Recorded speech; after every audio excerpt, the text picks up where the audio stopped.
Well, it's suddenly and somewhat surprisingly been a very busy few days for the Big 12 on the coaching front. Pete Mundo, Heartland College Sports Weekly, part of heartlandcollegesports.com. Appreciate you being a part of the show. So the biggest news over the past bunch of days circles around Dana Holgorsen. You know, it was interesting when I saw that Dana Holgorsen was up for the Texas Tech job, or at least was rumored to be a name in the conversation for that job after Kliff Kingsbury was shown the door. I was surprised. You know, I said, all right, Dana's obviously got ties and everything like that, but it didn't make sense to make a lateral move in the conference. It's not like going West Virginia to OU or Texas. It was, once again, a lateral move, and the whole thing was kind of weird.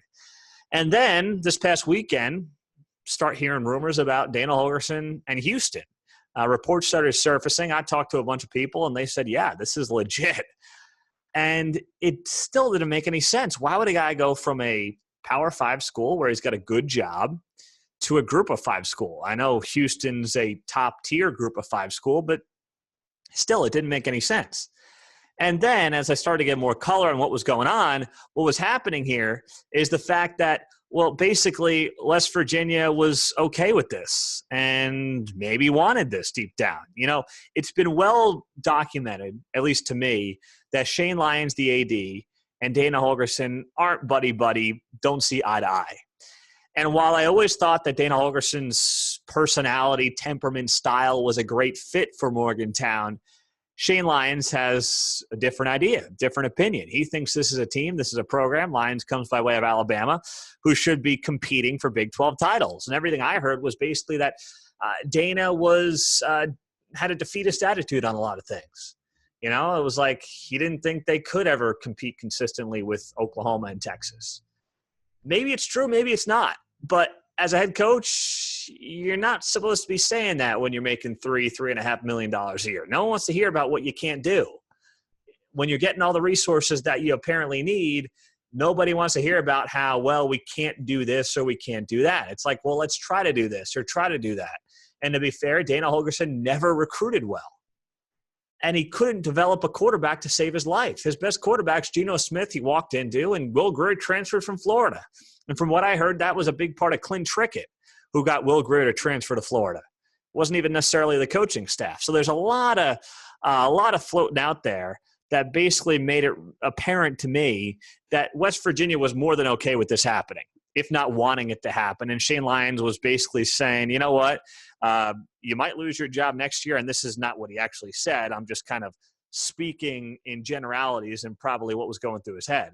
West Virginia was going into a year where they were going to lose Greer and Jennings and David Long, and what was next year going to be in the very deep Big 12, a 6-6, 7-5 year. After going 8-4, a year that you were supposed to compete at the top of the Big 12, is that something that Mountaineers fans and the hierarchy there at West Virginia would have been happy with? Probably not. So Dana might have just said, you know what, it's time to get out of Dodge. Time to get out of town and start fresh and start new and move on.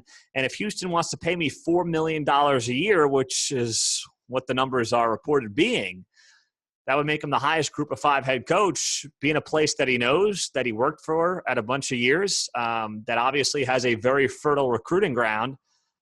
So be it. You know, he gets to kind of hit the reset button, spend as much time there as he wants. He might have other Power 5 opportunities open up in his future, and away you go. But it did start to feel stale this year for Dana Holgorsen. It didn't go as planned. Whether you want to blame him or Jake Spavital, or whether or not he should have handed over the play calling reins to Spavital prior to the 2017 season is something we can talk about ad nauseum. But regardless, it didn't feel right this year. It didn't feel fresh this year. And it probably ends up being best for both parties that this ends up happening. As for who's next, you know, I don't want to speculate because this show does get carried different places, different times, but we'll certainly have a full analysis of that when we do get an answer on what's happening here in Morgantown. The other interesting news on that Houston job, Kliff Kingsbury, of course, the former Texas Tech head coach, apparently declined a very lucrative offer to be the next head coach of the Cougars.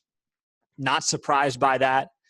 You know, Kliff Kingsbury would be better off spending some time at USC, being an offensive coordinator at a blue blood. I mean, if Kliff Kingsbury can turn around that offense, he's going to have so much on the table for him. Apparently, the guy already had opportunities to go to the NFL as a coordinator in some way, shape, or form.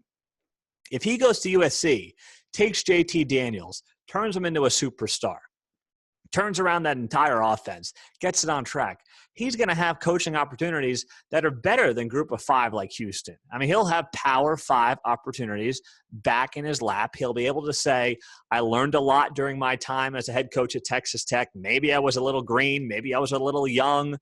He's still younger than the vast majority of head coaches. What is he? Is he 40 yet? I'd have to look it up. Let me see here real quick. Kliff Kingsbury, is he even 40 yet? If not, he's 39. He's a young guy. So it's somebody that he's got a very long future in this thing, and there's no reason to rush to it. All right, Kliff Kingsbury's 39. He'll be 40 in August. August, baby, just like me. I love it. But yeah, there was no reason for him to rush back and take that Houston job. Also, it just kind of looks bad, It's kind of like what happened with Manny Diaz. The guy takes the Temple head coaching job, and now he's going back to Miami because Mark Richt retired. I don't think that looks good on somebody. I know it's an extenuating circumstance. I know Diaz has strong ties to Miami, but it's just a bad look all around for him. So you don't want to be that guy, especially as you're trying to restart and redo your image, which is what Kliff Kingsbury is trying to do. So enjoy LA, have some fun out there. A job like Houston will be there for you whenever you want it. That's the reality. And then also you had Matt Campbell, who continues to get talked about for every job under the sun. And now he declines a request by the New York Jets for an interview. Now, it's not surprising that he declined a request. I thought he might be interested in at least taking the interview. When an NFL head coach calls in the number one market with a young top-tier quarterback in Sam Darnold, maybe you at least take the phone call and do the interview for a learning experience. But that's not even the surprising part to me. The surprising part is that the NFL is now on the Matt Campbell. Maybe I shouldn't be shocked because the lines have become so blurred between college and the NFL now that, guys go back and forth. The college game is becoming a bigger part of the NFL game. We know that. So maybe I'm not surprised, but it's more surprising than the fact that Campbell turned it down because Matt Campbell's words or his actions continue to speak louder than his words, where he is told us time and time again, I'm here for the long haul. I'm here to do this. I'm here for this Iowa State Cyclones program. And we all in the media, myself included, always say, well, maybe not. Maybe there's something out there that could entice him, whether it's an Ohio State, a Notre Dame, heck, an NFL job. And he just said, no, I'm not even interviewing for it. I know the Jets are a disaster, but it's New York and you got Sam Darnold. You got something to work with there. And the fact that he said thanks but no thanks, gosh, this guy's awesome. I hate to put it so bluntly, but how would you not want this guy to be your head coach? Iowa State is so fortunate and so lucky to have this guy, and I hope that they never forget that. It is scary that the NFL is onto him because maybe one year one team makes a call that is too good to pass up. I don't know. Ohio guy, I mean, if the Cleveland Browns ever called with Baker Mayfield, would he take that phone call? I don't know. I'm just speculating. But what he has done in Ames is so ridiculously impressive. I don't even know what to say. It is that good. Pete Mundo, Heartland College Sports Weekly, part of heartlandcollegesports.com. Great to have you on board, being a part of the show. Really appreciate it. And we've got more coming your way. Hey, YouTube, subscribe to us. We appreciate it. Be a part of the show, share it, and we'll talk to you soon.